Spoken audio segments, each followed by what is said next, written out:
তোমাকে এটা মানতেই হবে সজল, আর কিচ্ছু করার নেই। বাড়ি থেকে আমার বিয়ে ঠিক করেছে। ঠিক আছে, আমিও মেনে নিলাম যে তুমি বলে আমার জীবনে কেউ ছিল না। কষ্ট পাচ্ছ? কষ্ট? কই না তো, কোনো কষ্ট পাচ্ছি না। শুধু এইটুকু কষ্ট হচ্ছে,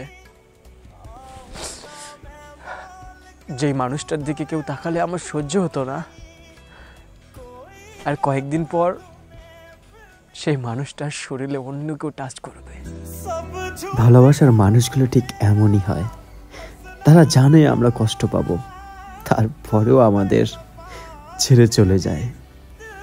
হায় রে কপাল।